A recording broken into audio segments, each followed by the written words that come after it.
So, ito yung mga ingredients na kakailanganin natin sa ating stir-fried chicken and broccoli. So, kailangan natin ng broccoli. Meron din ako dito 6 na pirasong chicken breast. Half lang to, hindi naman siya malalaki. Meron din akong ginger, pero ang gagamitin ko lang dito sa ginger ay 1 teaspoon. 4 cloves ng garlic, 1 small onion, at kalahating carrots.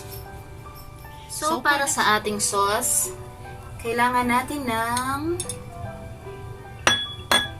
oyster sauce,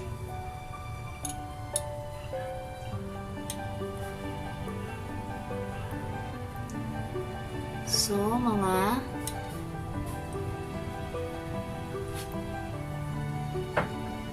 2 tablespoon ng oyster sauce,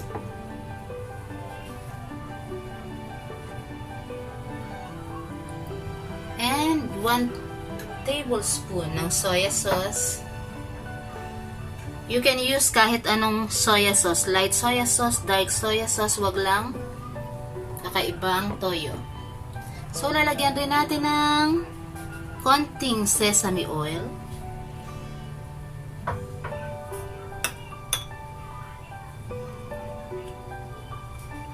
konting white pepper,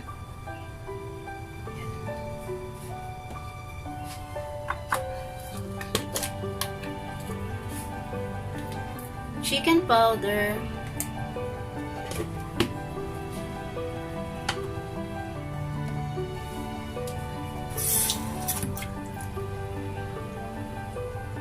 mga 3 tablespoon ng tubig,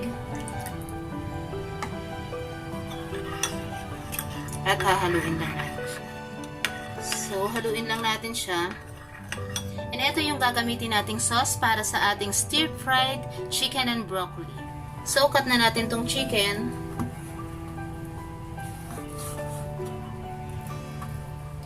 So, hindi siya sobrang liliit. Ayan.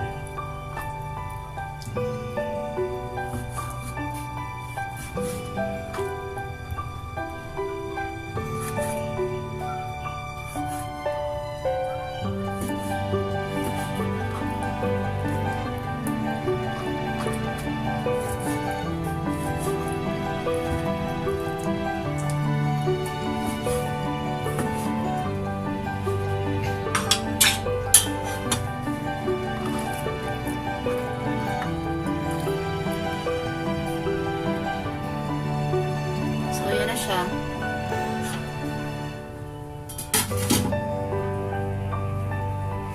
Then, lalagyan lang natin ng konting soy sauce. 1 teaspoon lang ng soy sauce.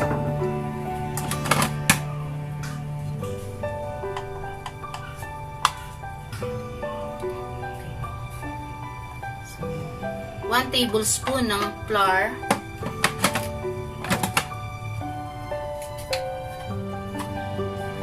Konting salt,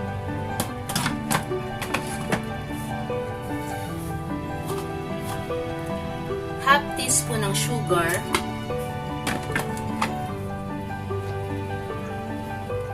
white pepper,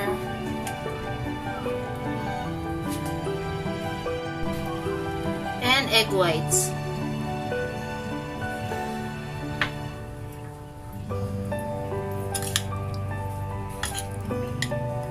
Haluin lang natin siya. Yan.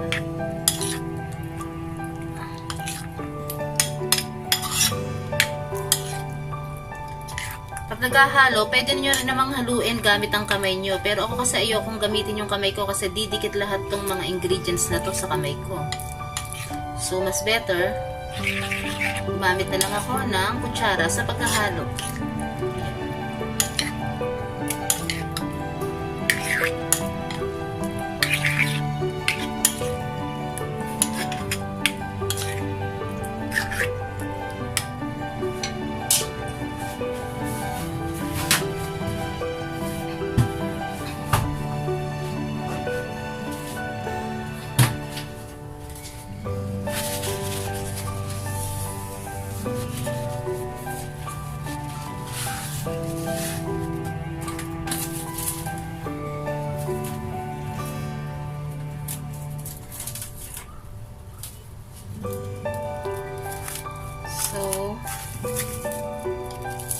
marinate for 15 minutes. O kahit gaano katagal nyo gustong i-marinate, pwedeng i-marinate nyo ngayon, bukas nyo lulutuin. Pero importante na marinate nyo siya kasi mas malasa ang chicken kapag minamarinate nyo.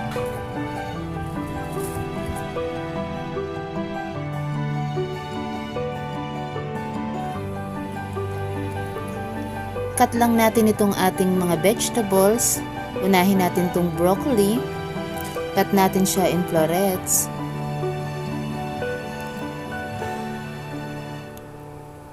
And then, i-cut din natin itong ating carrots. Half moon lang ang gagawin nating cut. At hindi naman siya sobrang thick and hindi rin siya sobrang nipis. Follow ng ating onion, ginger, and garlic.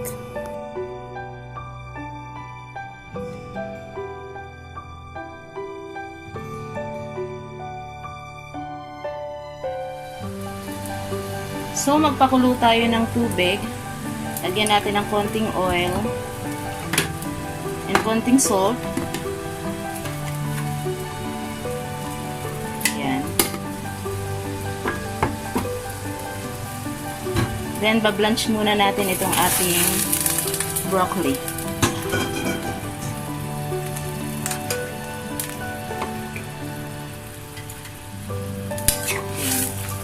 So, blanch lang natin siya ng mga 2 minutes.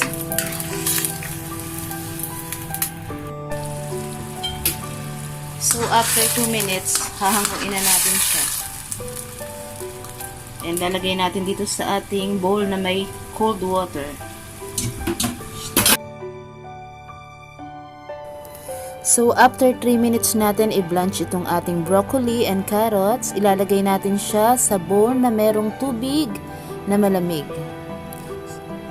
So, mamaya hindi na natin kailangan ng mahabang oras para igisa itong ating broccoli and carrots. Tsaka tingnan nyo, mas iba yung kulay niya o yung green ng broccoli. Green na green talaga kapag binlanch. And then, i-drain natin siya.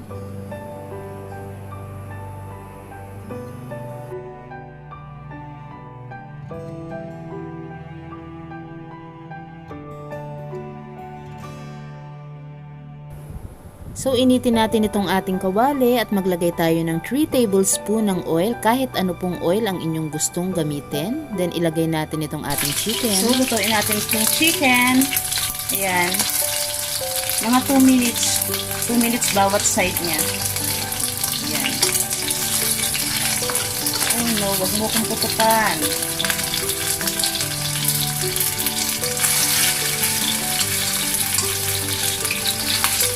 Minsan ang chicken parang bangus no? Kapag pinipirito mo, pumuputok-putok talaga.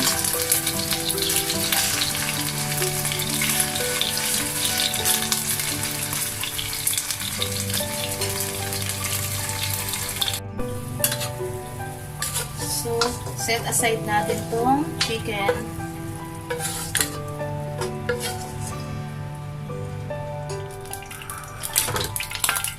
Then, since marami pa yung oil niya, isahin na natin ito. Lagyan na natin itong ating onion.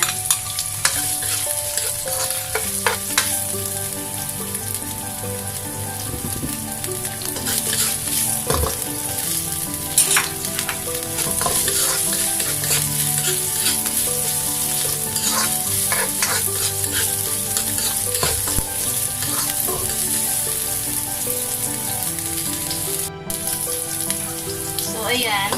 Gisa na yung ating onion. Lalagay na natin itong ating garlic. Garlic. So, ayan. Gisahin lang natin.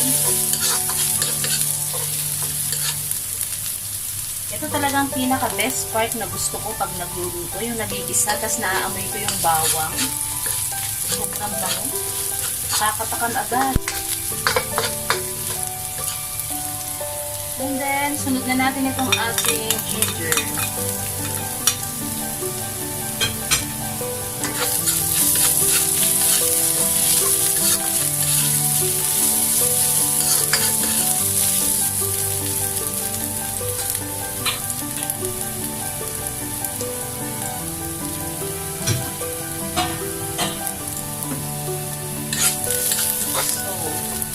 Lalakas natin ngayon yung apoy.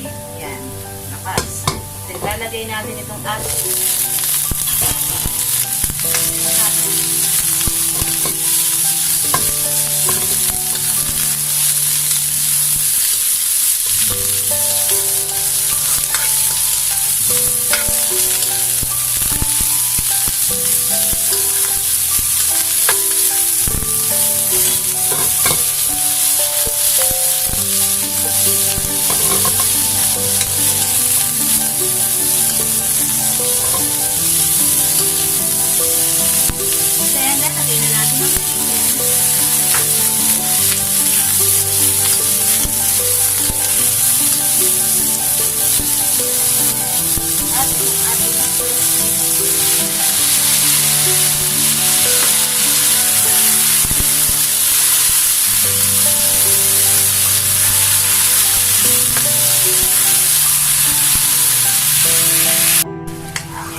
then tikman nyo siya.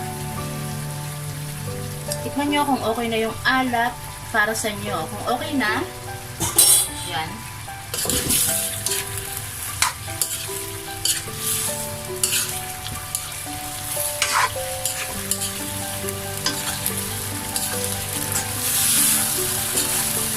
Yan, dito na siya. At patayin na natin ang apoy dahil hindi naman natin gustong ma-overcook itong ating broccoli and carrots.